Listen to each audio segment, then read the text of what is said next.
그래서 열왕기는 여러분들이 선지서의 길목에 있는 책입니다. 어떻게 보면 이 선지서의 모든 이제 시작, 솔로몬에서 시작해서 남유다 멸망까지 가거든요. 이 모든 역사, 이스라엘의 왕들이 어떻게 행하였더라. 하나님 보시기에 악을 행한 왕도 있고요. 하나님 보시기에 선을 행한 왕도 있는 것이죠. 근데 그것이 시작에서 멸망까지의 내용을 다룬 책이 이 열왕기 책이라는 것이죠. 근데 이 열왕기 책을 봤을 때에 이 하나님의 영광에서 시작됩니다. 솔로몬은 성전을 시작해서 하나님 영광에서 시작하잖아요. 그래서 성전을 건축하며 시작해서 성전이 무너지는 끝으로 이제 끝나는 책이 또 이 열왕기서죠. 근데 여러분 이 열왕기서가 어떤 책인지는 아시죠? 여러분 저번에 배웠던 이제 여호수아, 사사기, 사무엘상하 배우고 지금 열왕기거든요. 역사서를 배우고 있는 것입니다. 역사서. 여러분 현대의 역사라고 하면 어떤 것이 생각나죠?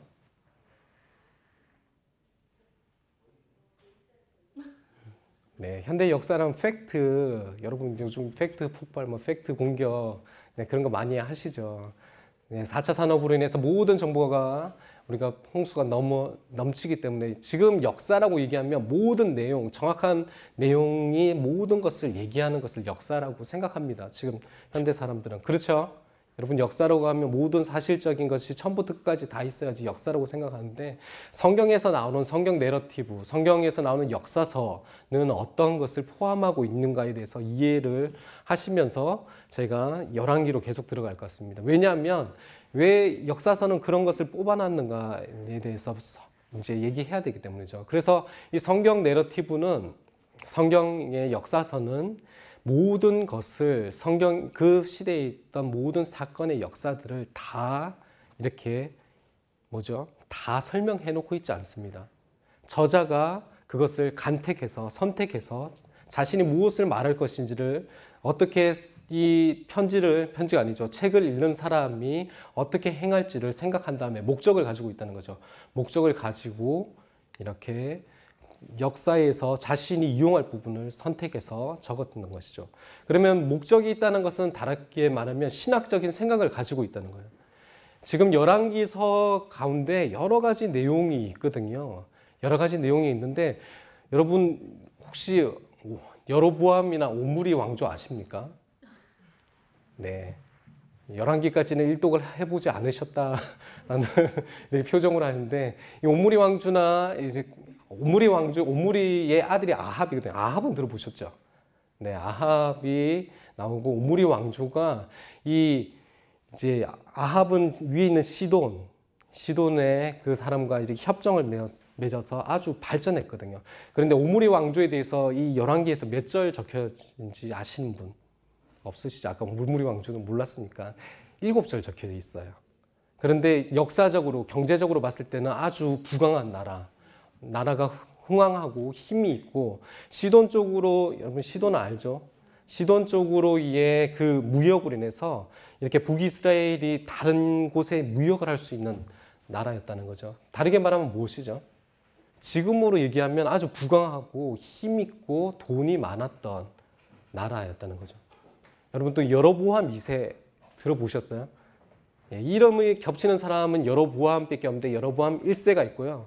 여로보암 1세는 아주 나쁜 놈이고요. 여로보암 2세는 나쁜 놈이긴 하지만 아주 부한 왕이었습니다. 여러분이 선지서에 배울 때 호세아, 아모스, 요엘 이런 배경에 들어가는 모든 배경이 이 여로보암 2세입니다. 여로보암 2세는 다르게 말하면 이 다윗 때의 영토, 솔로몬의 영토를 북이스라엘 쪽에서 다 차지한 왕이에요. 그러면 지금의 역사서로 얘기한다면 쓸 게 많겠죠. 무엇을 무역을 해서 돈을 벌었더라, 어느 땅을 차지하였더라 라고 얘기할 수 있는데 열왕기에서는 8절 나옵니다. 다르게 말하면 경제적인 부나 어떻게 보면 무력적인 부, 어떻게 보면 그 시대에 힘이 있다는 것은 아주 큰 거잖아요. 그것에 대해 전혀 관심이 없다는 거죠. 그럼 무엇에 관심이 있느냐? 저자는 여호와 보시기에 선하였더라, 여호와 보시기에 악하였더라 라는 내용을 계속 반복하고 있는 것이죠. 그래서 이제 성경 내러티브는 저자의 목적을 가지고 이렇게 쓰여지고 있어요. 그렇다면 이 성경 저자의 생각을 이렇게 또 어떻게, 왜 이 성경 저자는 이 생각을 가지고 쓸까요? 독자들이 있지 않습니까? 이 책을 읽는 사람들, 이 사람들의 책을 읽는 사람들의 행동, 마음의 변화를 요구하기 때문이죠. 이해 가시는가요? 여러분, 저번에 배웠던 사무엘 상하 같은 경우에는 이 쓰여진 이유 중에 하나가 다윗이 정말 하나님으로부터 온 왕이다, 반역자가 아니다 라는 것을 알게 하기 위해서 다윗의 좋은 것들에 대해서 얘기도 하고, 다윗이 나쁜 바세바를 범했지만 그가 정말 회개했다는 내용을 이렇게 전제로 넣으면서 다윗은 하나님께 회개한 자고, 하나님께 예배하는 자고, 하나님께 부름 부신 자고, 하나님께 기름 부은 자라고 얘기하면서 다윗이 다음 세대를 이을 왕이라고 증명한 것 같이, 이 열왕기는 이 하나님의 나라가 번창하여 솔로몬의 아주 영광을 가졌다가 끝에 멸망 가운데 왜 멸망했느냐, 왜 어떻게 번창할 수 있느냐를 알게 하는 책인 것이죠. 그래서 독자들에게 선하였더라, 악하였더라고 얘기하는 것은 하나님께 선하게 행하면 어떻게 된다는 거죠. 나라가 부강하고 강해지고, 부강하고 강해진다는 것보다는 신명기에 나오는, 출애굽기에 나오는, 레위기에 나오는 하나님의 축복을 받았더라라고 얘기할 수 있는 것이죠. 또 다르게 말하면 이날에 하나님의 평안과 안식이 있었더라라는 것이고요. 그리고 악한 왕이 오면 어떻게 되는 거죠? 저주를 받았더라. 저주를 받았는데 저주 받은 끝이 어떻게 되는 거죠? 멸망이죠. 멸망인데 신명기에 보면 이 멸망에서 포로 잡혀간 이 상태 자체도 신명기에 나오면 그런 내용이 있거든요. 너희가 죄를 지어서 포로로 잡혀갔을 때 그곳에서 하나님께 회개하고 기도하면 내가 이 땅에 다시 돌이키겠다라는 내용이 있습니다. 이런 것 같이 이 멸망까지의 마음을 하나님의 종교적인 신앙적으로 적혀졌다는 거죠. PPT로 옮길 필요가 없는데 PPT를 계속 누르려고 그래요. 계속. 그렇습니다. 그래서 이제 열왕기를 계속 들어가면, 열왕기는 하나님이 기억하는 역사가 열왕기서고요. 사람들이 기억하는 역사가 있는 것입니다. 이 차이가 너무 큰 거예요. 하나님이 기억하는 역사가 있고, 열왕기가 쓰였는 것은 하나님이 기억하는 역사라면, 실제 이 책을 받아보는 사람은 자신의 생각하고 있는 이 역사라는 거죠. 이 책을 받아보는 사람이 어떤 사람인지 여러분이 성경으로 한번 찾아보죠. 왕하 25장 27절 한번 볼까요?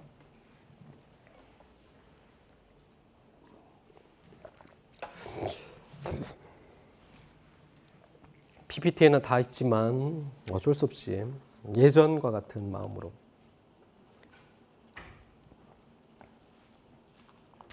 왕하 25장 27절 한번 읽어 주실래요? 같이. 다 찾으셨나요? 시작.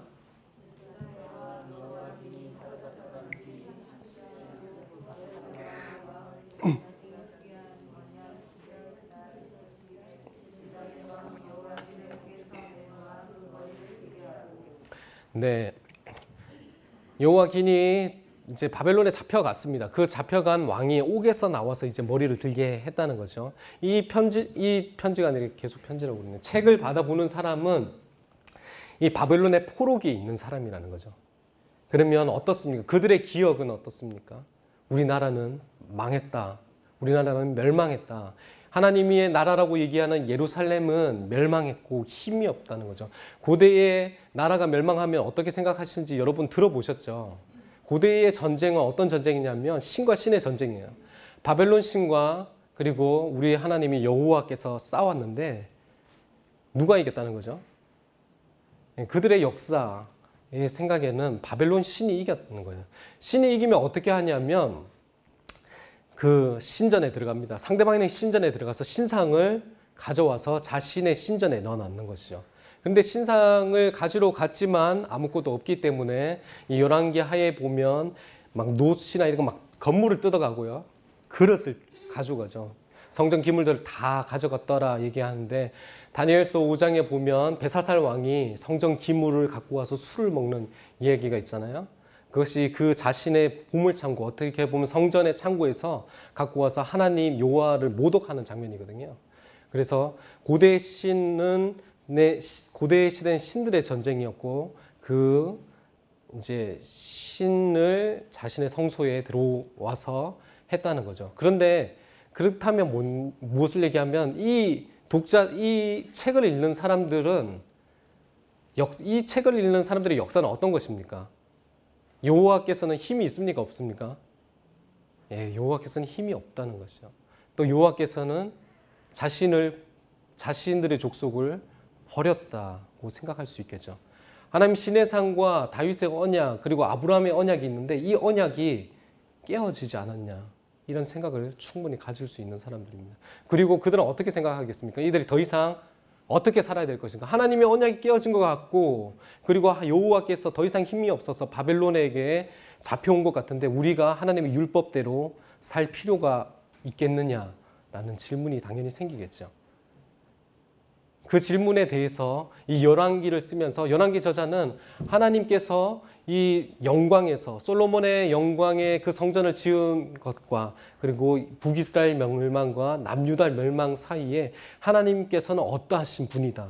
하나님의 언약은 어떠하게 이루어져 있다라는 것을 보게 될 것입니다. 그래서 이 열왕기서를 쓰여진 이유 중에 하나는 하나님이 기억하는 역사, PPT에는 이렇게 되죠. 하나님이 기억하는 역사, 그들이 기억하는 역사 사이에 충돌이 있는 겁니다. 그 충돌을 파악하고 정말 하나님의 역사가 어떤 것인지를 보기 원하는 거죠. 그러면 하나님의 역사를 보면 독자들은 어떻게 될까요? 그들이 어떤 움직임, 그들의 행동, 삶에 대한 행동의 변화와 목적을 계속 주기 위해서 쓰였다기 때문에 정말 하나님이 어떤 분이라는 것을 알게 되면 그들이 생각했던 하나님의 상이 변화될 것이고 하나님과의 관계가 깨어진 것이 아니라 연결했다고 생각한다면 그것이 다시 연결되어서 자신의 삶들을 어떻게 살 것인지 자신의 언약의 백성으로 신의 산에 언약한 사람들로서 어떻게 살 것인지를 생각하게 되겠죠. 여기까지 좀 PPT가 없지만 여러분 고개도 흔드시고 제 얼굴만 봐서 부담이 되지만 그래도 감사합니다. 그래서 그렇게 됩니다. 그러면 그 시대의 독자들은 한 세 종류의 부류의 이제 독자들에 있는데 이제 예레미야서나 이제 에스겔서를 보면 아시는데 이제 남유다가 멸망한 거죠. 아까 여호와기는 남유다의 왕이었는데 바벨론의 포로로 갔던 왕이었어요. 그래서 포로로 갔던 왕이 고개를 들더라라는 거죠. 그래서 그 사람들 그 포로기에서 지금 열왕기서를 보면 다음 이제 바벨론이 멸망하였다라고 내용이 나오지 않잖아요. 그래서 포로기 사이에 쓰였다는 거죠. 그 포로기 사이에 사람들은 어떠한 생활을 했고 어떠했는지 독자적 상황을 좀 볼게요. 그래서 저희 SBS에서 왜 독자적 상황을 봅니까? 왜 환경을 봅니까? 왜 그 시대의 것을 복잡하게 봅니까? 이렇게 질문할 수도 있잖아요. 그것은 제가 아까 얘기했던 것 같이 이 열왕기서를 쓴 사람은 이 열왕기서를 처음 받는 사람에게 어떤 목적이 있는 거예요. 그들의 신앙이 변화되기를, 그들의 하나님에 대한 상이 변화되기를, 그들의 언약이 변화되기를 그것을 먼저 보는 거죠. 그것을 본 다음에 우리가 다시 영원하게 변하지 않는 진리를 다시 해석해서 지금 여러분이 살고 있는 이제 여기 같은 경우 BC 500 몇 년이거든요. 지금 저희는 2000년이 넘잖아요. 이 사이의 갭을 해결하기 위해서 이 원독자라는 처음 읽은 사람의 상황을 보는 것입니다. 그것을 해석해서 다시 한번 해석해서 우리에게 정말 가져와서 우리가 그 말씀대로 살기 위해서죠. 제가 강의하면서도 제가 해석해서 여러분에게 질문할 거예요. 질문하면 여러분들이 생각하시고 답하시면 됩니다. PPT가 여러 장 지나갔는데 그렇습니다.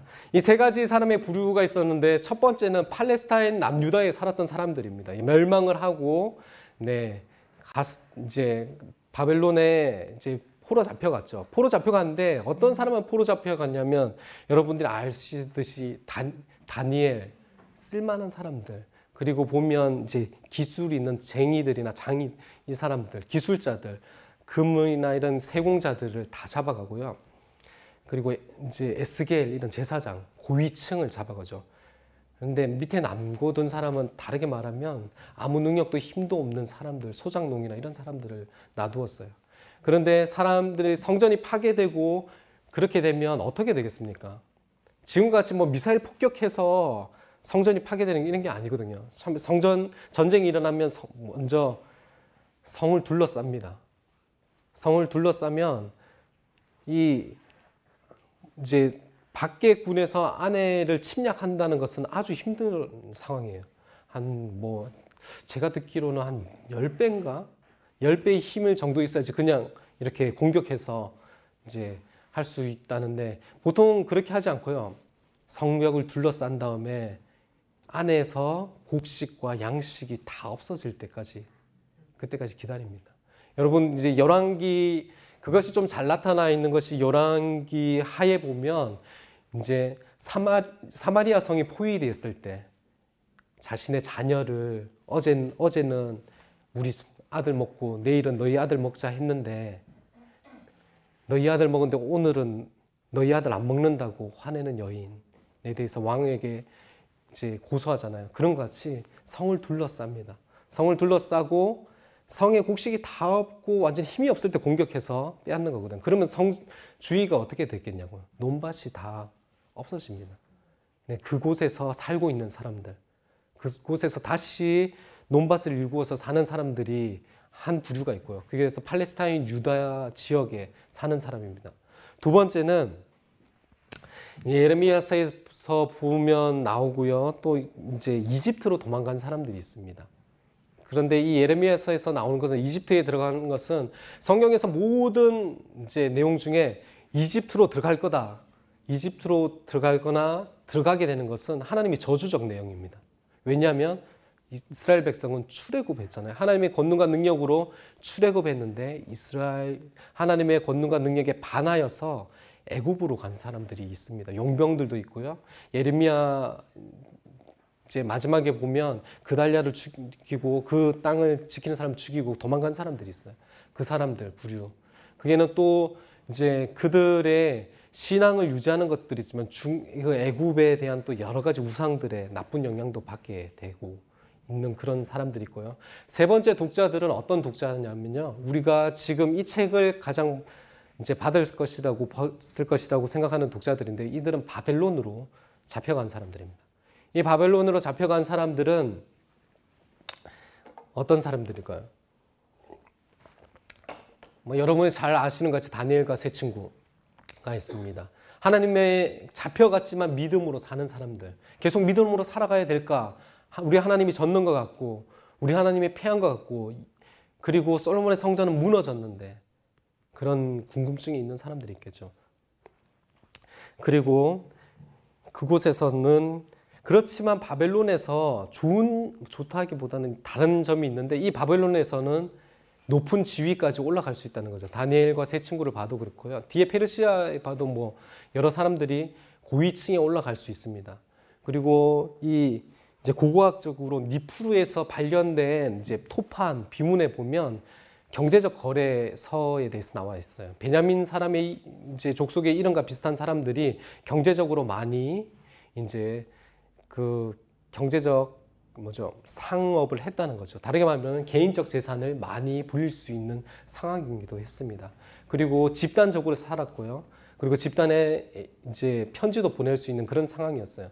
다르게 말하면 바벨론의 포로로 잡혀갔지만 완전 노예적인 상황은 아니고요. 노역과 나라에 대해서 세금이나 이런 것을 냈어요. 고대 세금은 아주 비쌌기 때문에 세금을 냈지만 이들의 개인적 자산과 지위를 올라갈 수 있는 사람이었어요.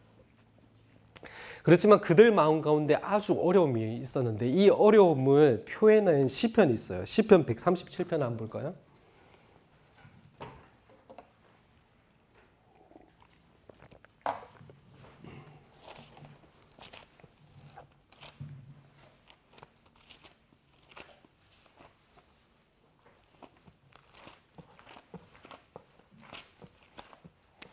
네, 찾으신 분이 있다면 같이 읽을까요? 네, 같이 읽으시죠. 시편 137편입니다. 준비되셨죠? 시작.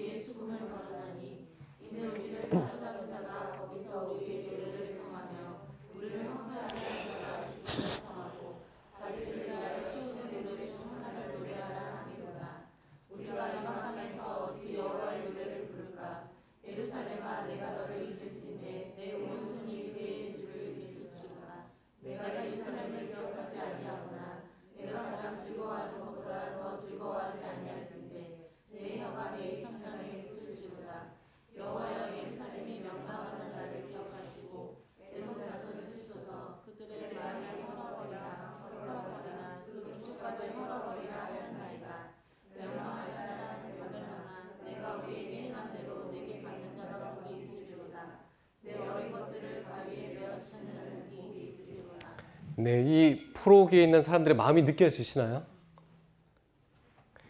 프록에 있는데, 야, 얘들아, 너희 그 시온에서 많이 노래 불렀다며 노래 한번 불러봐. 수금을 버드나무에 거는 거예요. 나 노래 못 부르겠다는 거예요. 그리고 자신의, 여러분 악기나 해보신 분들은 이 기억이 잊혀지지 않잖아요. 그것이 대해서 잊혀졌으면 좋겠다라고 얘기하면서 또 뒤에 나오는 것은 이 말이 나와요. 내 어린 것들을 바위에 맺히는 자는 복이 있으리라. 바벨론에 대해서 분노가 있는 거예요. 이제 바위에 맺힌다는 건 여러분 잔인한데 표현을 이렇게 전쟁할 때 이렇게 말이나 이렇게 타고 아이의 다리를 잡아요. 돌려서 네 그렇게 바위에 맺혀요. 그게 이 시대에 있었다는 것이고 이 예루살렘이 포위당하고 예루살렘이 멸망할 때 동일하게 이것을 당했다는 것이죠. 이 사람들의 울분, 이 사람들의 가지고 있는 하나님의 영광과 힘이 없었는 것에 대한 신앙적인 포기 그리고 마음의 눌림들이 가득 가지고 있는 사람이에요. 하나님 정말 하나님이십니까? 하나님이시라면 우리 자녀가 하나님의 언약의 백성인데 그렇게 죽는 것이 당연합니까? 어찌 내가 노래를 부를 수 있습니까? 하나님의 자녀라면 그 솔로몬의 영광이었던 그 영광이 무너진 것이 맞습니까? 라고 이들은 노래 부른 거예요. 그들의 마음. 나 노래 못 부르겠다. 나 수금 못 하겠다고. 내 손을 기억하고 내 혀가 있지만 노래 못 부르겠다고. 이들의 마음이거든요. 이들에게 이 열왕기가 적혀졌다는 거예요. 왜냐하면 이들은 이런 기억을 가지고 있어요. 이들이 가지고 있는 역사, 하나님이 힘 없으시고 능력 없으시고 나라에 멸망할 수밖에 없는 이 하나님이라면 하나님이 다시 얘기하는 거죠. 선지자들을 통해서 나 그런 하나님 아니다. 열왕기를 통해서 하나님 어떤 분이시 아니야. 나 그런 하나님 아니다고 얘기하는 게 이 열왕기서입니다. 여러분 열왕기서가 좀 읽고 싶은 생각이 드십니까? 어떤 하나님이신지 이 하나님이 어떤 하나님이신지를 다음 강의 때는 한번 읽어보셨으면 좋겠어요. 우리 하나님은 어떤 하나님이셨는가? 이 영광에서 나락으로 떨어지는 이 시간 가운데 어떤 하나님인가? 그래서 이 독자들에게 이 바벨론의 포로로 잡혀있는 이 독자들에게 적혀한다는 거죠. 그래서 좀 더 들어가죠. PPT가 이제 하면 쿵 내려와요. 왕들의 이야기, 원래 왕들의 이야기. 그러면 열왕기는 왕들의 이야기에서 마치는가입니다. 여러분 이제 열왕기를 보면 왕들이 많이 나오잖아요. 왕들이 어느 정도 나오냐 하면 남유다의 19왕, 북이스라엘도 19이거든요. 남유다의 아달랴까지 하면 20이고요. 그래서 19, 19왕이 나옵니다. 선지자 한 12명이 나옵니다. 그 왕들의 이야기와 선지자들의 이야기. 그래서 우리가 책을 딱 봤을 때 열왕기서는 왕들의 이야기 이렇게 생각할 수 있잖아요. 아닙니다. 왕들의 이야기에서 그치는 책이 아니라는 거죠. 어떤 이야기냐면 이렇게 PPT가 쿵 떨어져요. 불로 확 이런 거 하면서 네. 하나님의 정치사라는 거죠. 하나님의 다스림에 대한 이야기. 이 열왕기 책을 나타내는 것은 하나님이 이 이스라엘을 어떻게 다스렸는가에 대해서 나오는 것입니다. 네, 떨어지고 있어요, 막. 하나님의 다스림에 대해서 봐야 될 이제 알기 전에 먼저 알아야 될 것은 있는데 이 이스라엘이 어떻게 이루어졌냐는 거지. 이스라엘의 정치, 이스라엘의 다스림은 여러분 어떤 요소로 이루어진지 아십니까? 우리나라는 세 개로 나눠졌죠. 뭐죠? 입법부, 사법부, 행정부로 이렇게 나누어져 있다면 이스라엘의 정치는 어떻게 나누어진지 좀 이렇게 생각이 나실 거예요. 생각나시는 거 있다면 한 개. 네, 제사장이 있습니다. 여러분 어떻게 보면 가장 처음에 이스라엘의 출애굽기가 시작되었을 때 처음으로 시작되는 것이 제사장들을 만듭니다.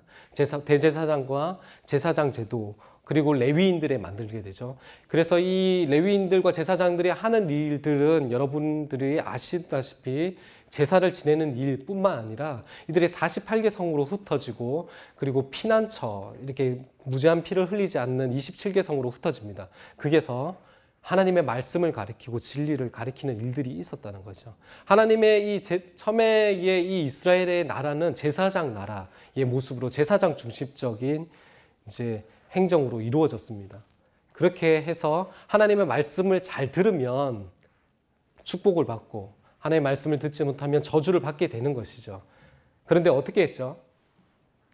네, 하나님의 말씀을 듣지 않았다고 얘기하는 것과 이 제사장의 플레인이 깨어졌다고 얘기하는 게 사사기입니다. 사사기 여러분 뒤쪽에 보면 레위인들과 제사장, 모세의 손자죠. 모세의 손자의 타락함들이 이제 레위인들의 타락함들이 나오는데 기억하십니까? 사사기 배웠거든요. 레위인들이 타락해요. 레위인들이 한 사람의 한 집안의 레위인이 제사장이 되기도 하고요. 한 지파의 제사장이 되기도 하죠. 그리고 제사장의 첩으로 인해서 그 베냐민 지파에 갔다가 그 첩을 동강내서 하면서 전쟁이 일어나는 것이 보이죠. 그것은 뭐냐면 제사장들이 타락하고 제사장들이 하나님의 말씀으로 잘 다스리지 못해서 하나님의 제사장적 그런 플레인이 깨졌다는 것이죠. 그 플레인이 깨짐으로 인해서 저주를 받고 있는 것이 하나님의 말씀대로 살지 않았기 때문에 원래는 저주를 받았는데 그들은 어떻게 생각했죠? 사무엘상에서 보면 그들이 왕이 없기 때문에 그들의 싸움을 싸워줄 사람이 없기 때문에 우리가 이런 고난을 당한다고 해서 사무엘에게 왕을 구했었죠. 그래서 제사장의 플레인이 있었다면 두 번째 왕 플레인이 이제 들어오게 돼요. 물론 신명기에서 하나님은 왕 플레인에 대해서 생각하고 계셨습니다. 그런데 이 왕은 어떤 왕이었냐면 그 고대에 있었던 자기 마음대로 하고 자기 마음대로 죽이는 왕이 아니라 그 꼭 왕에게 줬었던 것 하나는 이 율법서의 등사본이었어요. 등사본을 매일 보게 해서 하나님의 뜻대로 정치하게 하는 것이었습니다.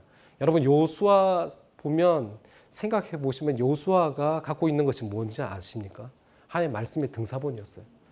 왕것처럼 어떻게 보면 하나님의 전쟁을 하면서 하나님의 그 율법과 말씀대로 그대로 정치한 여호수아의 모습도 이 왕의 모습과 비추어 볼 수 있어요. 그래서 왕제도가 들어왔었죠.